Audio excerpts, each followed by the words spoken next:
pleasure. I've had the chance to travel with him here a little bit. Father of 5, tireless campaigner for his dad, an advocate, and just a fine example of what this country produces. And I'm thrilled that he's been willing to come out. Don Jr., please.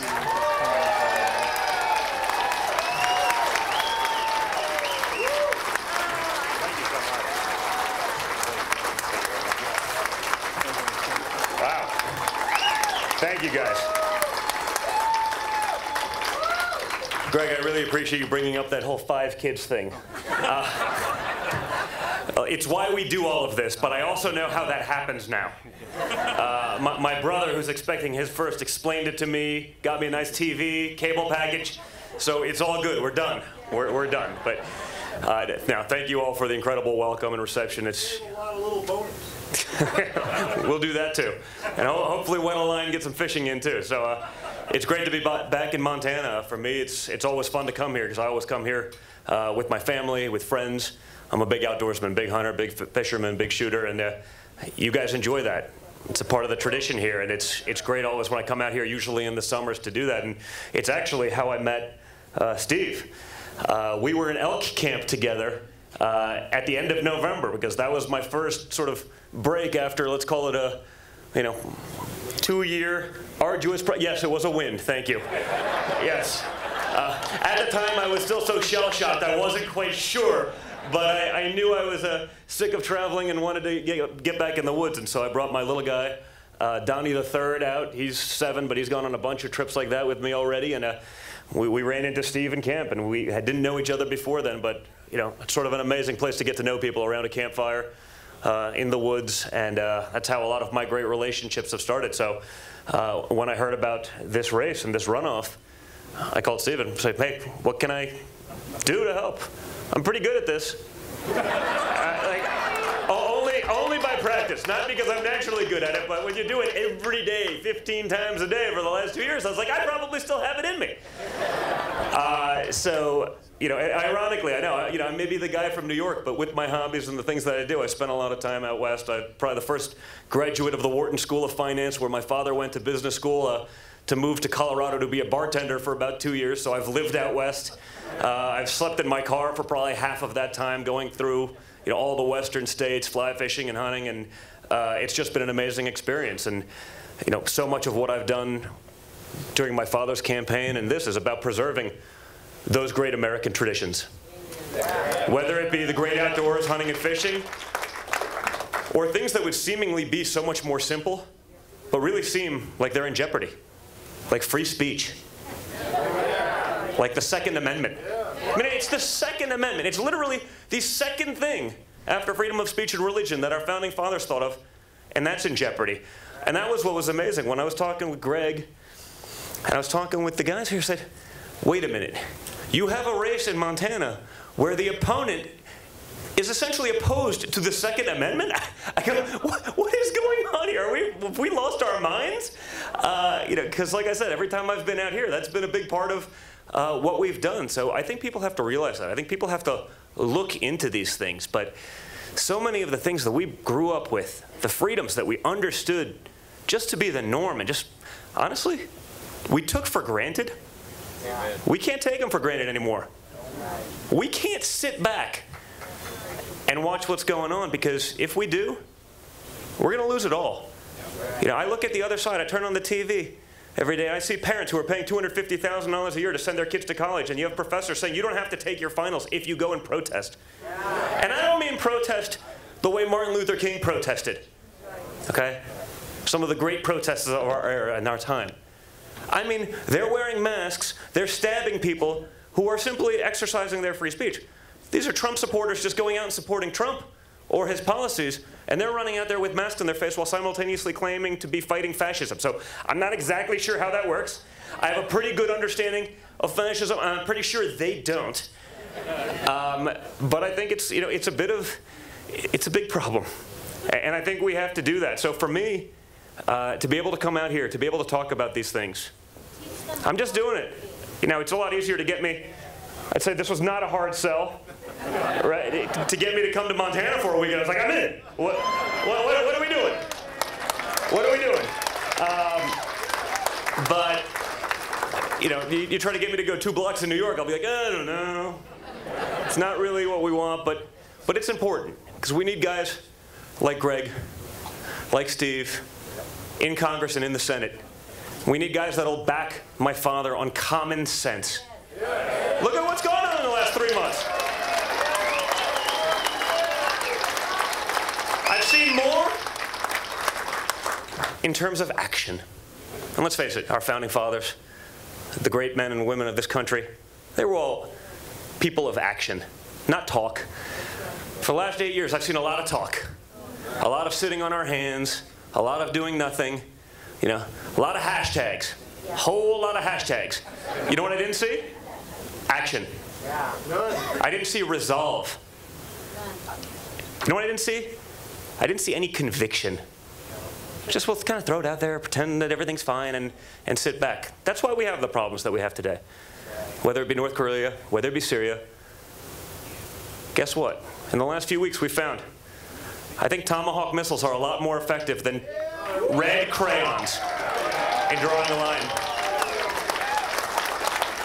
And while I don't have a lot of experience dealing with terrorist regimes, I do have 5 children, which is pretty close.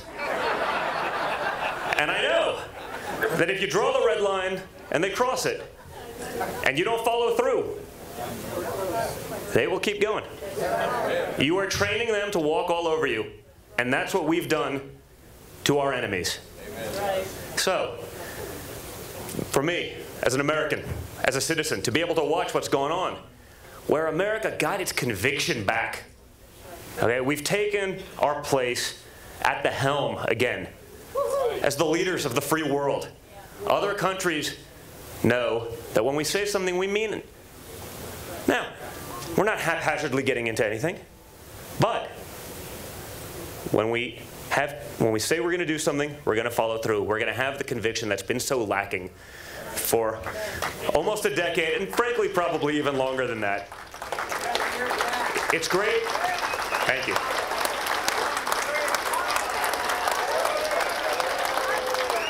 For me, it's also great to be able to have someone in there, also, like Steve and Greg, who's actually created real jobs. Because that's what this is all about, really, in the end, right? If we have jobs, we can give and do the things we want to do with our families. We can support that family structure. When we don't, doesn't matter what you do. That goes to pot, and we all know what happens, okay? We can do these things, but when I think about, there's been 45 presidents, and my father's the first guy, and he does it in the first 2 months, to say, why don't we have regulation that actually gets rid of the old regulations, the stuff that only the lawyers get rich with? You know, things that were put in place, and maybe rightfully so, at a time, but are no longer applicable. And all they do is stymie growth, kill small business, kill big business. But the politicians in D.C., they have their lobbyists that tell them what to do. Doesn't matter. They've never created anything. They don't know what it was. There was nothing more funny for me in watching the campaign than listening to our opponent talking about job creation. I go, that's amazing.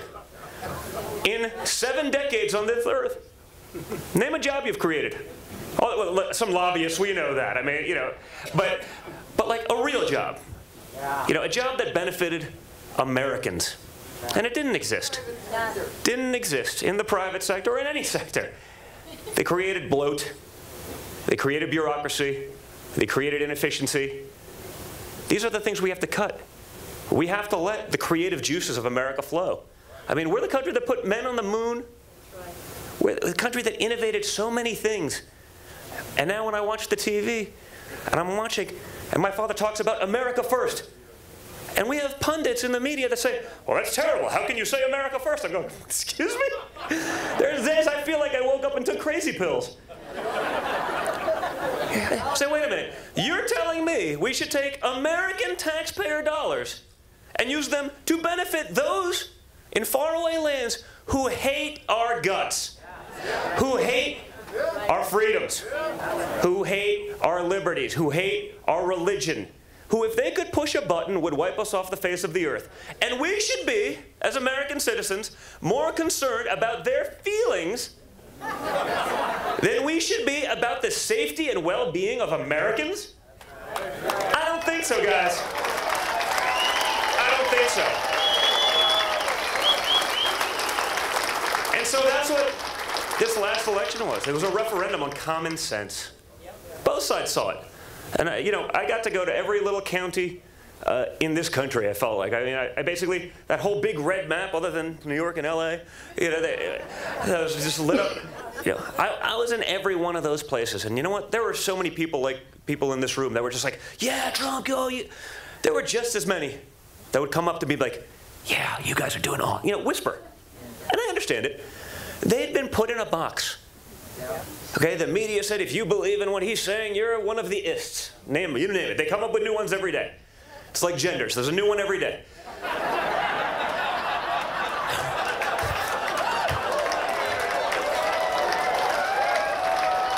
right? But there was a new one every day. But you know what? These people got it.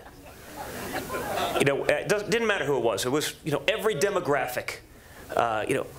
Immigrant. I remember when I was in Colorado, it was like 6 a.m. in the morning. It was 2 weeks before the election. I guess Colorado early voting had just started. I was at a coffee shop at 6 a.m. before having to go do some TV.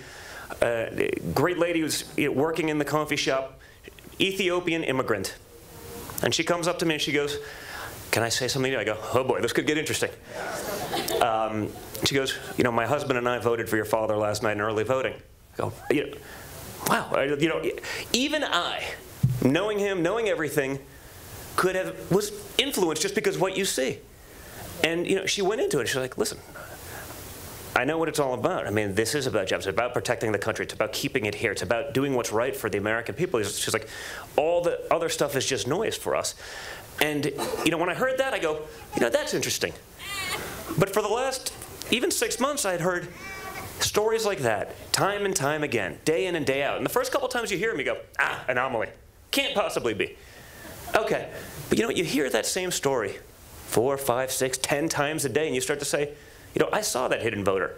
And I know Charlie's in the room. You heard me say it. I go, man, this isn't basis points. This is 3 to 5 percentage points that's not even getting accounted for.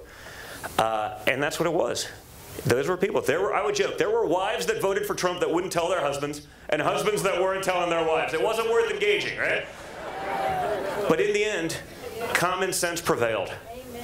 And that's what this is about. We can't rest on our laurels and say, hey, we won a big election, let's go sit back. That just energizes the other side. Hey, we put a guy that's awesome on the Supreme Court. Okay? I don't know. Conservatives being like, Trump would never do that. I don't know. He's always followed through as long as I've known him, and that's almost 40 years. No, but he's doing these things time and time again, day in and day out. I mean, when I think of the way he's getting rid of some of the regulations to be able to take advantage of our own natural resources in the coal world, I know that means something here. It certainly does in other parts of the country that have also been totally forgotten. I mean, that's not just about jobs. That's also about national security. If we can be energy independent and utilize the resources that we have, and I'm not saying to do it haphazardly, but we have to do those things. That just makes sense. And the fact that this is something we're actually up against on the other side just shows how far we've gone.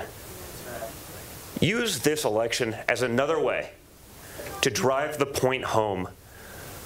That the craziness we see from the other side, the ranting and raving, the commentary that it's just so, it's crazy. There's no other way to put it. It's crazy, is not in line with the America I know. Let's prove that point here. It starts in about a week, goes through May 25th. Make sure to get out there and do it. We can't sit on our laurels. The other side isn't.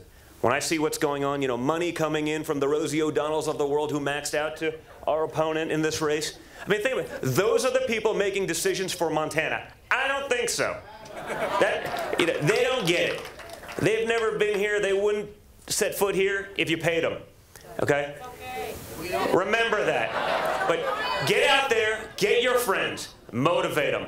Let's show the world this wasn't a fluke. I know it wasn't because I've seen it. But now, just like during the campaign, okay, they're going to outspend us 5 to 1. They're going to get all this Hollywood money and New York money to try to prove their points. Their points are ridiculous. Okay? Let's let common sense prevail. Let's show them that the America that we grew up in still exists because I really hope it does for the future of my 5 children and yours. So thank you so much for the incredible welcome here. It's been awesome to be here. Get out there and support this man, okay? Thank you.